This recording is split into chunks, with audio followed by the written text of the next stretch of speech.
बिहार के समस्तीपुर आपको लिए चलते हैं। प्रधानमंत्री मोदी चुनावी रैली को संबोधित कर रहे हैं। पहुंचे हैं हजारों साथी दूर दूर ऑनलाइन टेक्नोलॉजी के माध्यम से इस जनसभा से जुड़े हैं। आप सभी को भी मेरा प्रणाम। कोरोना की बंदिशों के बीच भी इतनी भारी संख्या में आना, ये आपका जोश, ये आपका उत्साह, ये साफ साफ बता रहा है कि 10 नवंबर को नतीजे क्या होने वाले हैं।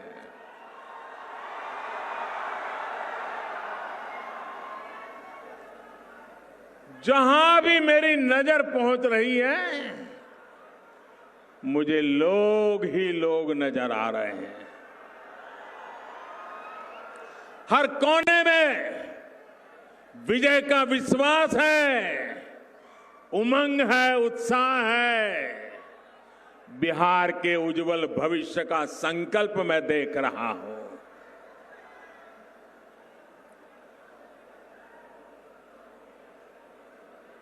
जो प्रथम राउंड के चुनाव हुए, बड़े बड़े पॉलिटिकल पंडितों ने घोषणाएं की थी कि मतदान नहीं होगा, बहुत कम होगा। लेकिन बड़े बड़े पंडितों की बात को भी बिहार के जागरूक नागरिकों ने गलत सिद्ध कर दिया। बिहार बधाई के पात्र है। उसी प्रकार से कुछ पत्रकार मित्रों से बात हुई, कुछ पॉलिटिकल पंडितों से बात हुई, धरती पे काम करने वाले राजनीतिक दलों के कार्यकर्ताओं से बात की, और जो बड़े सटीक तरीके से सर्वेक्षण करते हैं उनसे बात की। पहले राउंड में जो मतदान हुआ है, चारों तरफ से एक ही संदेश आ रहा है कि प्रथम राउंड में एनडीए ने बाजी मार ली है।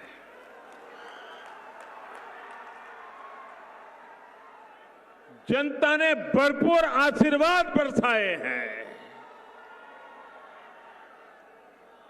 भाइयों बहनों,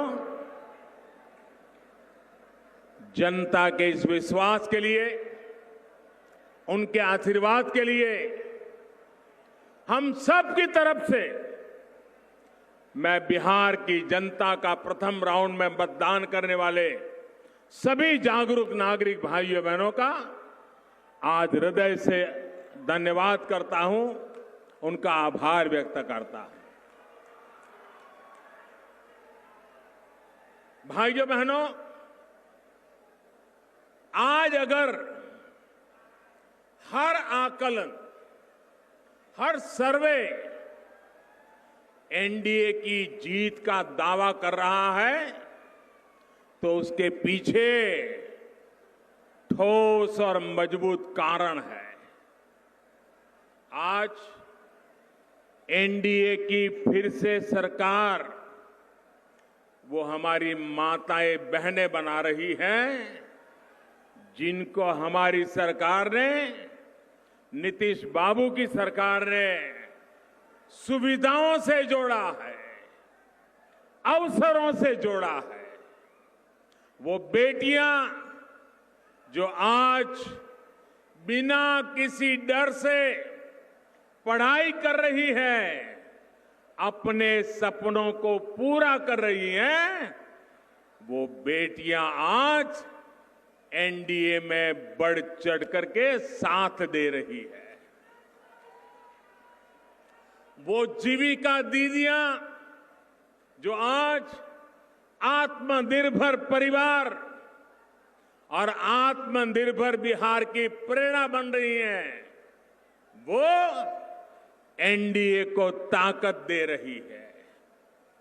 घर घर, स्कूल स्कूल बने शौचालयों ने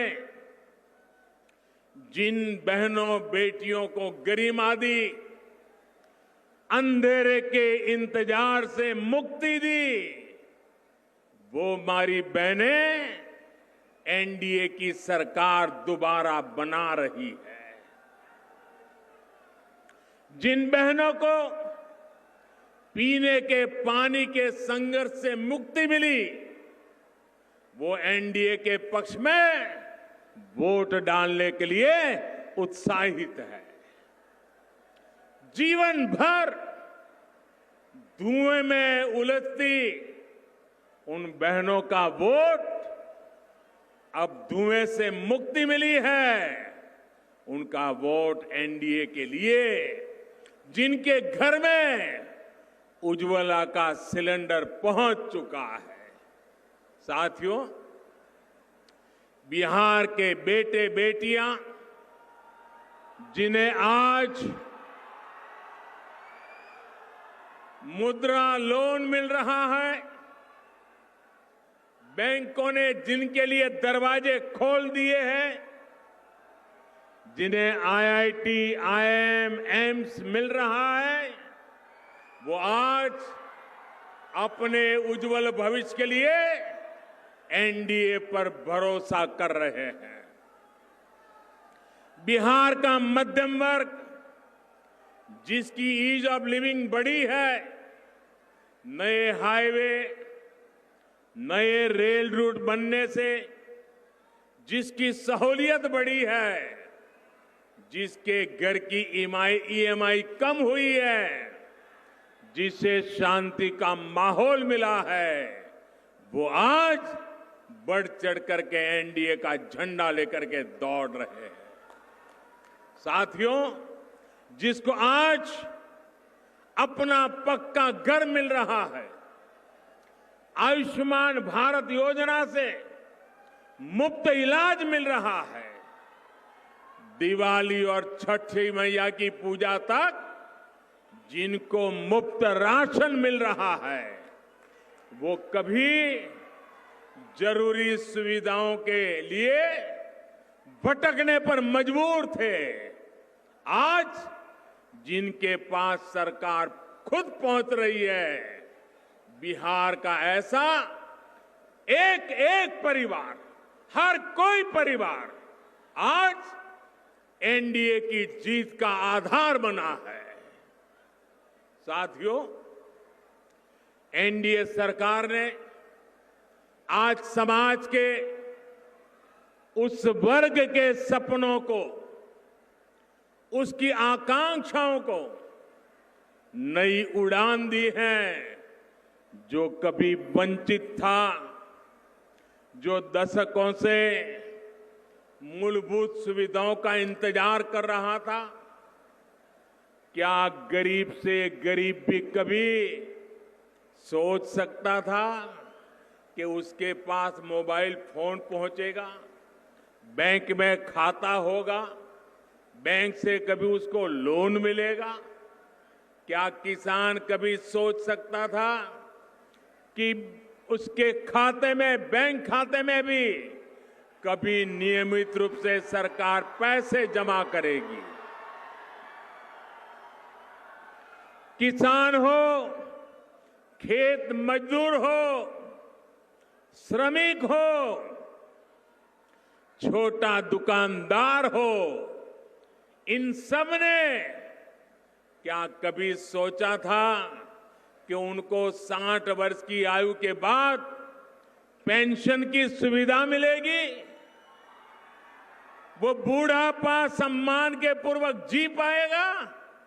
ये सब कुछ आज हो चुका है और एनडीए सरकार ने ये कर करके दिखाया है। साथियों, बिहार ने, और ये बात पूरा हिंदुस्तान भी गर्व से कह रहा है, और हर बिहारी तो गर्व से कहने का हकदार है। वो बात क्या है? बिहार ने, बिहारी है, यही वो पवित्र धरती है जिसने पूरे विश्व को, मानव जात को लोकतंत्र का पाठ पढ़ाया है।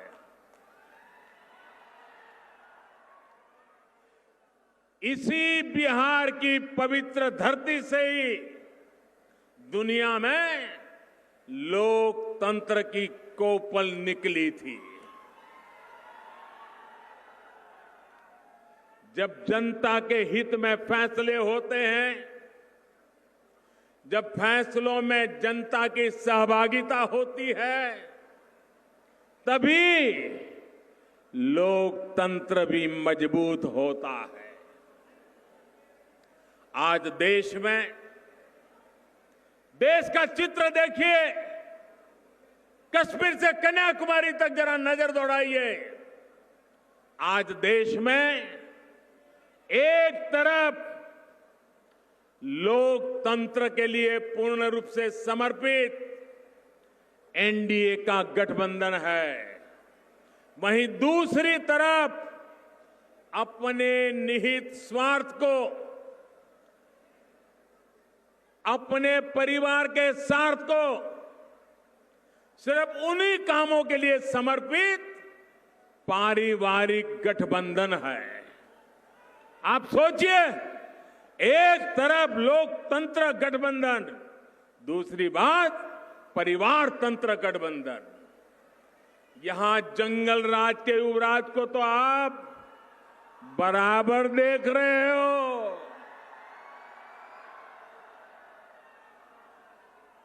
कांग्रेस पार्टी का दायरा भी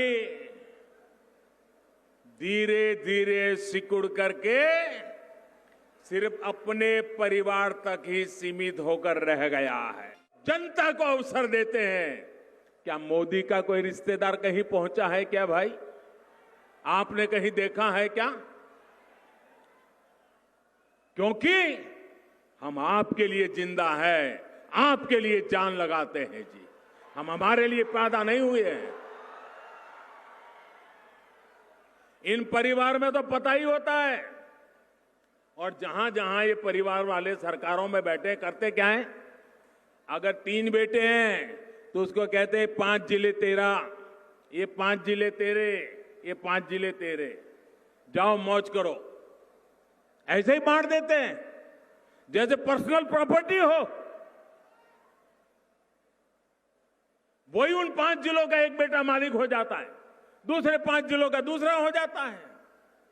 कभी दामाद आवाज उठाए तो उसको 2 जिले दे देते, कभी बेटी आवाज उठाए उसको 1 जिला दे देते। राज्यसभा भेजो तो उन्हीं परिवार के, असेंबली में भेजो तो एक ही परिवार। तो फिर आपके बच्चे कहां जाएंगे? यहां अनेक अवसर है। हाल में जो कृषि सुधार किए गए हैं, उनसे अब आलू, मक्का और दूसरी फसलों से जुड़े किसानों को भी बहुत लाभ होने वाला है। अब चिप्स के लिए, पॉपकॉर्न के लिए, पोल्ट्री फीड के लिए, फल सब्जी से जुड़े फूड प्रोसेसिंग उद्योगों के लिए रास्ता अब आसान हो रहा है। बिहार भाजपा ने इसके लिए किसानों के 1000 एफपीओ बनाने का भी संकल्प लिया है। वही केंद्र सरकार ने कृषि इंफ्रास्ट्रक्चर के लिए 1 लाख करोड़ रुपए का नया फंड बनाया है। किसानों के काम के लिए 1 लाख करोड़ रुपया। इससे यहां के किसानों, मछुआरों, पशुपालकों को भी बहुत लाभ होगा। लेकिन साथियों, जिनकी नीयत खराब हो, जिनकी नीति सिर्फ गरीबों का धन लूटने की हो, जो निर्णय सिर्फ अपने और अपने परिवार को स्वार्थ को ध्यान में रखते हुए लेते हो, वो ऐसे हर प्रयास का विरोध ही करेंगे। आज देश में कृषि क्षेत्र हो या देश की सुरक्षा से जुड़े काम, ये हर बात का विरोध कर रहे हैं। आज देश के गरीब को एहसास है कि एनडीए सरकार ने उसके लिए जितनी योजनाएं शुरू की, उसका कितना बड़ा लाभ उन्हें मिला है। लेकिन स्वच्छ भारत हो, जनधन हो, आयुष्मान हो, हर योजना का इन लोगों ने डगर डगर पर विरोध किया, मजाक उड़ाई। इन्हें गरीब की तकलीफों से, उसकी परेशानी से, उसकी मुसीबतों से कोई फर्क नहीं पड़ता। बस फोटो खिंचवाने के लिए सोचते रहते हैं और कोई लेना देना नहीं। इन्हें गरीब सिर्फ और सिर्फ चुनाव में याद आते हैं। जब चुनाव आते हैं तो माला जपना शुरू कर देते हैं, गरीब गरीब गरीब गरीब गरीब गरीब गरीब गरीब गरीब गरीब गरीब गरीब गरीब गरीब गरीब गरीब, यही करते रहते हैं। चुनाव पूरा हुआ, गरीब गरीब की जगह बस अपने परिवार का कुनबा लेकर के बैठ जाओ। भाइयों और बहनों, याद रखिए, जब कोरोना का संकट सबसे ज्यादा था, जब पूरा बिहार कोरोना से लड़ रहा था, तब ये लोग कहां थे? इन्हें आपके विकास से नहीं, सिर्फ अपने और अपने परिवार के विकास से ही लेना देना है। यही इनकी सच्चाई है, यही इनका इतिहास है, यही उनके तौर तरीके हैं, यही इनकी ट्रेनिंग है। इससे बाहर सोच ही नहीं सकते जी। साथियों, ये लोग न बिहार की अपेक्षाओं को समझते हैं और न ही बिहार की आकांक्षाओं को। केंद्र सरकार और बिहार सरकार जो हजारों करोड़ रुपए बिहार पर निवेश कर रही है, उससे यहां के नौजवानों के लिए नए अवसर भी बन रहे हैं। रोजगार बढ़ाने के लिए उद्योग भी जरूरी है, आधुनिकीकरण भी जरूरी है। ये तब होगा जब बिहार में प्रगतिशील, लोकतांत्रिक, स्थिर सरकार रहेगी, बिहार में निवेश आएगा। ये तब होगा जब बिहार में निवेश के लिए उचित माहौल होगा। अब आप मुझे बताइए, जंगल राज की विरासत, जंगल राज के युवराज, क्या बिहार में उचित माहौल का विश्वास दे सकते हैं क्या? जो वामपंथी नक्सलवाद को हवा देते हैं, जिनका उद्योगों पर, फैक्ट्रियों को बंद कराना यही जिनका इतिहास रहा है, क्या वो निवेश का माहौल बना सकते हैं क्या?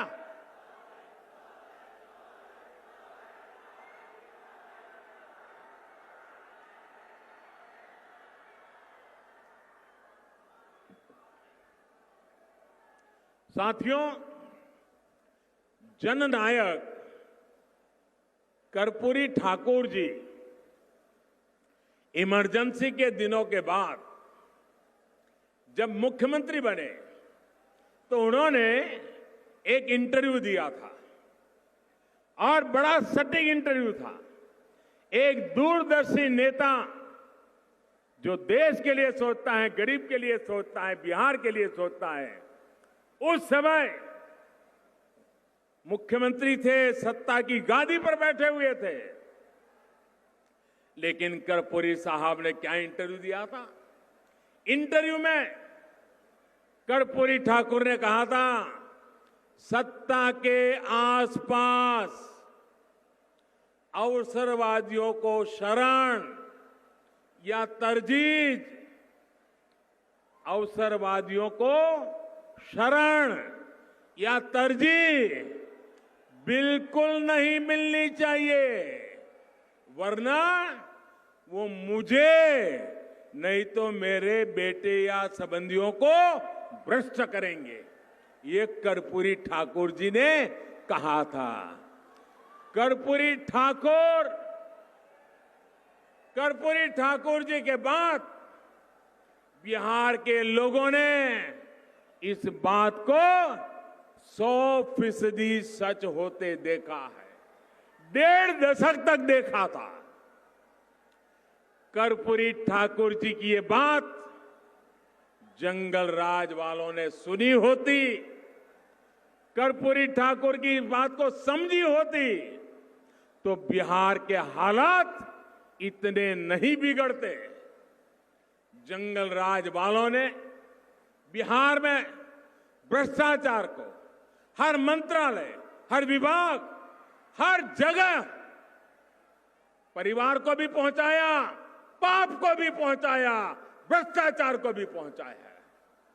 भाइयों और बहनों, यहां इस सभा में बेगूसराय के काफी लोग भी जुड़े हुए हैं। बेगूसराय को बिहार की औद्योगिक राजनीति तक कहा जाता है। बिहार के पहले मुख्यमंत्री श्री बाबू ने कितने बड़े सपनों के साथ यहां काम किया था, लेकिन जंगल राज, अराजकता और नक्सली मानसिकता वालों ने बिहार को क्या दिया?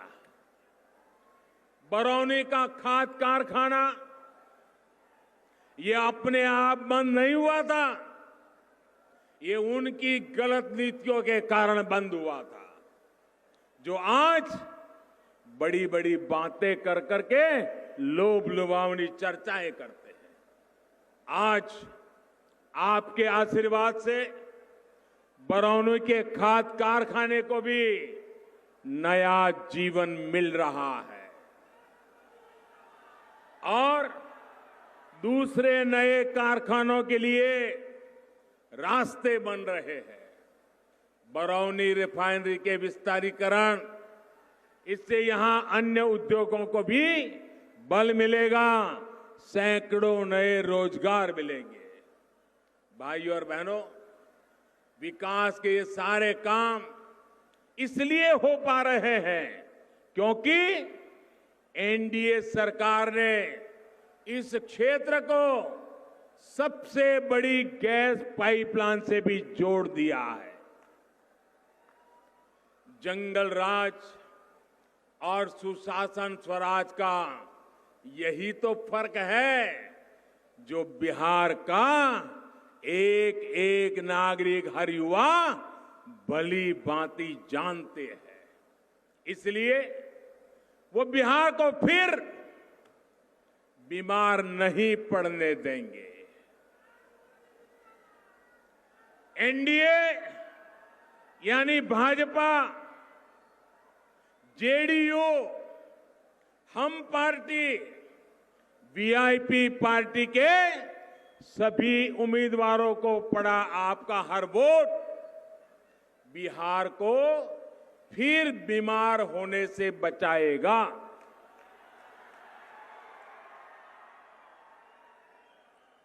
मेरे बिहार के भाइयों बहनों, मैं एक छोटी सी अपने घर में की बात बताता हूं, हर परिवार की बात बताता हूं और उससे आप समझ जाएंगे कि हमें सोचना कैसे चाहिए।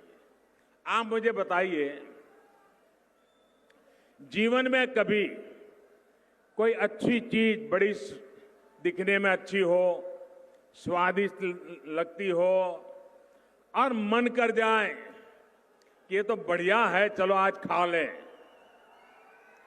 और मानो खाया और खाने के बाद रात होते होते पेट में दर्द होना शुरू हो गया, दस्त हो गए, वॉमिटिंग शुरू हो गया, बीपी ऊपर नीचे होने लग गया, परिवार के सबका पसीना छूट गया, डर लगने लगा पता नहीं क्या हो गया। अगर कुछ खाने से अगर ऐसी बीमारी आ गई, मुझे बताइए जिंदगी में दोबारा कभी भी 10 साल, 20 साल, 25 साल, 30 साल के बाद कितना भी मन कर जाए, उस चीज को फिर से कोई खाएगा क्या? खाएगा क्या? देखते ही लगेगा यार उस दिन तो इसने मेरा सब बर्बाद कर दिया था, इससे दूर रहो। मेरे भाइयों बहनों, जिन्होंने बिहार को बीमार बना दिया था, क्या उनको फिर से ला सकते हैं क्या? आप में से कोई बिहार को बीमार देखना चाहता है क्या? बिहार को बीमार बनने देना चाहता है क्या? फिर जो बीमारी लाते हैं उनको आने देना चाहिए क्या? और इसलिए मेरे प्यारे भाइयों बहनों, मैं आज बड़े आत्मविश्वास के साथ, पूरे समर्पण भाव के साथ मेरे बिहार के भाइयों बहनों से, हमारे सभी साथियों के लिए आशीर्वाद मांगने आया हूं। पहले चरण में जो आशीर्वाद दिए हैं वो सिलसिला बढ़ते चला जाना चाहिए। मेरे साथ पूरी ताकत से बोलिए, भारत माता की, भारत माता की, भारत माता की। बहुत बहुत धन्यवाद। Presenting V News app, available on Google Play and App Store. Download it now.